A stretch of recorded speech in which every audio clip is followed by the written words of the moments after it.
और रिवाल्वर निकालते हुए 2 लोगों को मैंने देखा, रिवाल्वर निकालते हुए। तो हमको ये लगा कि लगता कोई गोली मारने आया। रिवाल्वर जब देखे नकाबपोश थे। ठाकुर प्रसाद गुप्ता ये कहना है कि उनके घर पे मतलब किसी ने फायर किया।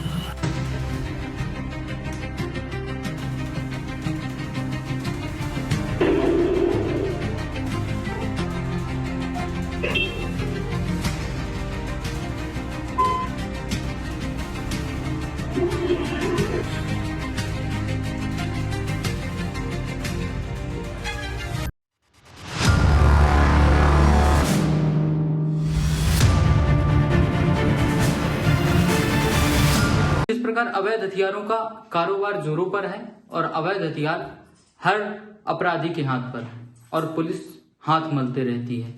मैं कृष्णम गौतम, समग्र प्रदेश समाचार से। आज हम बात करते हैं सतना जिले में अवैध हथियारों को और सतना में चाणक्यपुरी और नौगांव में हुए गोलीकांड को लेकर।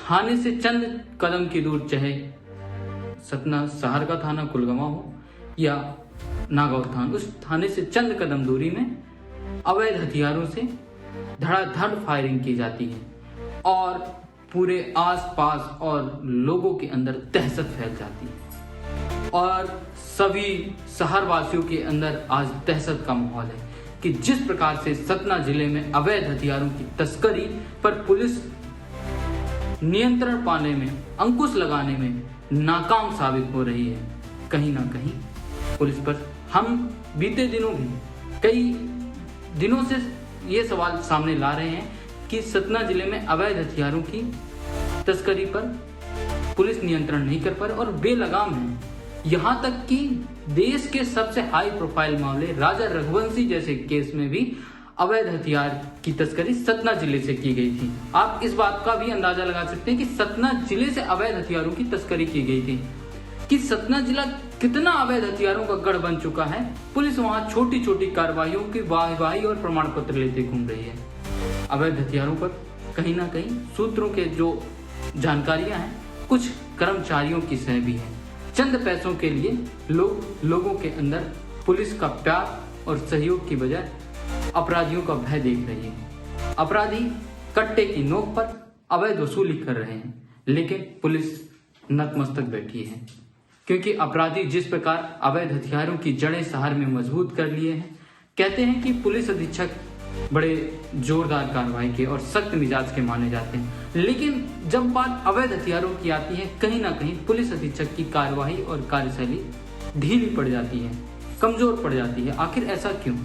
सवाल ये, कोई भी घटना हो या कोई भी अपराध हो, आज तक हमारे जिले के पुलिस अधीक्षक से बचकर नहीं गया। अपराधी यानी सोचे कि मैं इस अपराध में गुम खुलासा ना हो, पुलिस अधीक्षक ने अपराधी को पकड़कर सलाखों के पीछे तो भेजा है, इस बात की हम सराहना करेंगे। लेकिन जब अवैध हथियारों की तस्करी की बात करें तो जिले में जिस प्रकार से अवैध हथियारों की तस्करी बेलगाम हो गई है, पुलिस अधीक्षक इस पर नियंत्रण नहीं कर पाए। बीते 3.5 वर्षों से सतना जिले के पुलिस अधीक्षक हैं, लेकिन जिस प्रकार से अवैध हथियारों की तस्करी है उस पर उन्होंने किसी प्रकार का अंकुश नहीं लगाया। आपको खबरों के माध्यम से या सुनने को भी मिलता है, कुछ विषय हैं जो थाने तक नहीं जाते। लोग हवाई फायरिंग, आए दिन हवाई फायरिंग। जितनी घटनाएं सतना जिले में हवाई फायरिंग और अवैध हथियारों से हो रही हैं, वो शायद ही पूरे देश और पूरे प्रदेश में इतनी घटनाएं हो रही हों, लेकिन पुलिस इस पर अंकुश नहीं। अगर पुलिस चाह ले, ऐसा कोई तंत्र नहीं जो पुलिस के नियंत्रण में ना हो, ऐसा कोई अपराधी नहीं जो पुलिस के नियंत्रण के बाहर हो, लेकिन अगर पुलिस चाह ले तो अवैध हथियारों की तस्करी रोक सकती है। वहीं गौरव राजपूत नशे के खिलाफ, जो हमारे संभाग के नवागत आईजी हैं गौरव राजपूत, वो नशे के खिलाफ कमर तोड़ने की बात तो कर रहे हैं, लेकिन अवैध हथियारों को छूने की बात नहीं कर रहे हैं। अवैध हथियारों से उनका लेना, एक वीडियो था जिसमें एक अपराधी ने मैयर थाने को बम से उड़ाने तक की धमकी दी, लेकिन पुलिस अभी तक हाथ पर हाथ रखकर बैठी है और पुलिस अभी तक अपराधी को, अगर रीवा आईजी अवैध हथियारों पर अंकुश लगाना चाहें तो शायद संभवतः सतना और मैहर अन्य जिलों में अवैध हथियारों की तस्करी रोकी जा सके। लेकिन सतना जिले में जिस प्रकार से अवैध हथियारों की तस्करी, इस पर आईजी साहब को ध्यान देकर, सतना जिले के पुलिस अधीक्षक को ध्यान देकर नियंत्रण लाना चाहिए, क्योंकि आज जैसे चाणक्यपुरी कॉलोनी में मुंह बांधे हुए जो 5 बंदे आए और उन्होंने फायरिंग की, जिसके कारतूस के खोखे बरामद हुए। पुलिस इस पर जांच पर जुटी है। मुझे पूर्ण भरोसा है कि पुलिस इसका खुलासा भी करेगी, लेकिन पुलिस इस पर नियंत्रण नहीं कर पाएगी। जिस प्रकार से अवैध हथियारे पूरे शहर में फलपोस रहे हैं, कहीं ना कहीं पुलिस अधीक्षक या आईजी की कार्यशैली पर भी सवाल खड़े करते हैं। कहीं ना कहीं इनकी निरंकुशता सामने आती है। अगर इस पर वे सख्त मिजाज दिखाई जाए तो अवैध हथियारों की तस्करी और पूरे शहर में दहशत का माहौल खत्म हो। लेकिन जिस प्रकार से अवैध हथियारों से दहशत है, कहीं ना कहीं आने वाले समय में बड़ी घटना को अंजाम हो सकता। वैसे भी एक बड़ी घटना हो चुकी, थाने के अंदर घुसकर अवैध हथियार से एक प्रधान आरक्षक के कनपट्टी पे सीने पर गोली मारी गई थी। अपराधी को पुलिस ने पकड़ा, लेकिन थाने परिषद के अंदर घुसकर गोली मारी। ये अवैध हथियार का परिणाम है। अगर पुलिस इस पर नियंत्रण नहीं लाती तो कहीं ना कहीं इस पर कई बड़े नेता और कई बड़े अधिकारियों का भी सामना हो सकता है। ऐसी घटनाओं पर जब थाने के अंदर घटना हो जाती है तो कोई इस घटना से चूका नहीं रहेगा। अगर पुलिस और आईजी साहब इस पर नियंत्रण नहीं लाते हैं तो कहीं ना कहीं शहर की जनता और जिले की जनता पर एक रोष व्यक्त होगा और दुख की लहर है। इस बात का गहरी चिंता है पूरे शहर में कि आए दिन शहर में हवाई फायरिंग की घटना हो रही है, लेकिन पुलिस इस पर नियंत्रण नहीं कर पा रही। देखिए क्या है घटनाक्रम, क्या जांच की जा रही है? अभी आज सुबह एक सूचना मिली थी कि अपने भागवत प्रसाद गुप्ता जी जो चाणक्यपुरी कॉलोनी में रहते हैं, उनके घर पे 5 लोग आए हैं जो फुटेज में दिख रहे हैं। और हालांकि फुटेज में कोई ऐसा कुछ उनका कृत्य करते तो दिखाई नहीं दे रहा, लेकिन उनका भागवत प्रसाद गुप्ता जी कहना है कि उनके घर पे मतलब वहाँ से किसी ने फायर की, तो जिसकी जो है जांच की जा रही है। 2-3 फोटो वहाँ मिले हैं, तो एफएसएल अधिकारी जो है उसकी जांच की जा रही है। जैसा भी होगा फिर आगे कार्रवाई लगाने की जाए। मौके पर कुछ साक्ष्य भी पुलिस ने इकट्ठे किए। मैंने बताया ना कि अभी मौके पर जो खोखे मिले हैं उसकी मतलब अधिकारी भी आए, जब की जाँच की जा रही है और जो भी आगे पाया जाएगा उसको बताने का कार्रवाई किया। परिवार ने किसी का संदेह जारी किया? अभी ऐसा किसी ने कोई संदेह जाए तो उन्होंने नहीं किया। एक मिनट भैया, क्या घटनाक्रम हुआ आपके साथ, आज क्या हुआ है? हम यहाँ पे सुबह बैठे हुए थे, बाहर धोए धाए हैं, बाहर धो धा के मैं आगे यहाँ बैठ गया हूँ। आधा घंटा पहले बाहर धो धा के यहाँ आके बैठ गया। और बैठने के बाद जो है मैं भजन चल रहा था, तो कैमरा में मेरी नज़र पड़ी कि गेट कोई खोले 5 लोग आए और रिवाल्वर निकालते हुए 2 लोगों को मैंने देखा रिवाल्वर निकालते हुए। तो हमको ये लगा कि लगता कोई गोली मारने आया। रिवाल्वर जब देखे नकाबपोश थे तो हमने सोचा कि शायद गोली मारने आए हैं। तो हम ये चुपचाप दबे पाँव ये वाला दरवाज़ा अंदर से बंद किए, फिर एक दरवाज़ा और है मेन, उसको बंद किए। दरवाज़ा बाहर वाला ये वाला नहीं बंद करने गए कि सामने फंस जाएंगे तो मार देंगे। तो अंदर मैंने दरवाज़ा बंद किया। फिर दरवाज़ा बंद करने के बाद फिर मैंने शोर मचाया कि ऊपर बच्चों को आंगन से कि बाहर नहीं निकलना कोई, 100 नंबर में फ़ोन करो, गोली चल गई। इतना मैंने जो है, फिर इसके बाद जो है फिर इधर में नहीं आया। 4 राउंड फायर हुए, 3 राउंड हुए, 3 बुलेट तो मिला है पुलिस वालों को, 4 मिले। हाँ, तो 3 या 4 जो है पुलिस वालों के पास वो है काटे ले लिए हैं, बरामद कर लिए। किसी पर शंका है आपको, किसने किया जैसे कि कोई पुराना विवाद? पुराना हमारा एक ही विवाद है, पैलेस वाला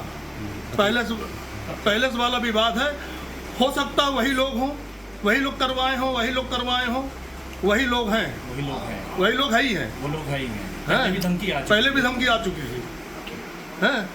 और जो है यहाँ आज हम बाहर अगर निकल गए होते, हमारे परिवार को कोई बाहर मंदिर में, अच्छा वो टाइमिंग उनको पता था, पूजा अगर कोई करते हुए मिल जाता तो मार देते। कुछ बोल रहे हैं तो वो लोग कुछ आवाज़ किए हैं? कुछ नहीं, कोई आवाज़ नहीं, सिर्फ अंदर आए हैं तभी। इसके बाद जो है मैं दरवाजा बंद करके आवाज़ लगाना चालू कर दिया। किसी का नाम नहीं लिया उन्होंने? हाँ, किसी का नाम कुछ नहीं लिया। गाली गलौज वगैरह कुछ नहीं, नकाब पहुँच रहे हैं।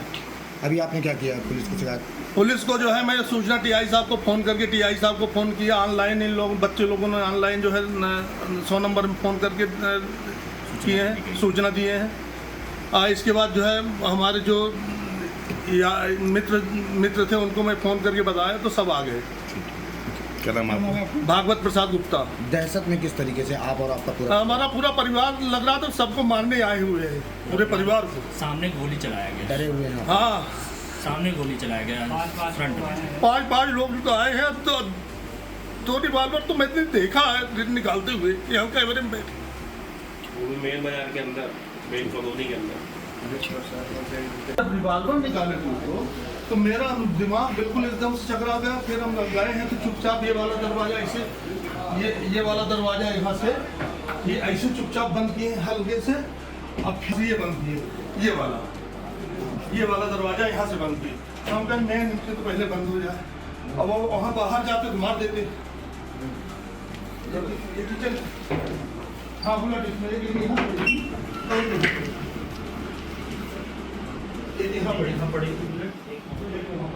फोन करो, बाहर नहीं निकलना। बच्चे लोगों को फोन किया कि बाहर नहीं निकलना कोई है। तब फिर जो है जब शोर मचाए हम 100 नंबर फोन करो, तब फिर यहाँ से भागे। ऐसे ऐसे बिल्कुल देखिए, ये ऐसे में बैठा था, गेट खोलते हुए देखा हूँ। इसको देखो, इसको सही करो। ये रिगार्डिंग की हमारे कैमरे की बंदी से FIR में कोलवा थाना में FIR कर चुके हैं पहले भी, मतलब आवेदन दे चुके हैं धमकी का। पहले भी हमको पर्सनल फ़ोन आया था धमकी के लिए। किनका फ़ोन आया था कुछ बताएंगे? संदीप गर्ग के भाई का, क्या नाम है? संजू गर्ग। संजू गर्ग ने धमकी दी थी पर्सनल हमको। उसका यही लोग हैं सब। उसका रिकॉर्डिंग आज भी है और हमने थाने में भी दी थी आवेदन। अभी तक कोई कार्रवाई नहीं की गई है पुलिस थाने से, और वही लोग हैं सब।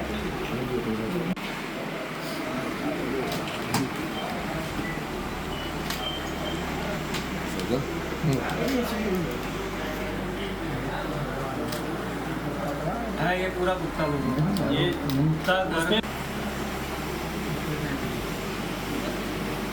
उसमें अपने चल रही है, बंद हो गया, लाइट चल रहा है। बच्चे लोग के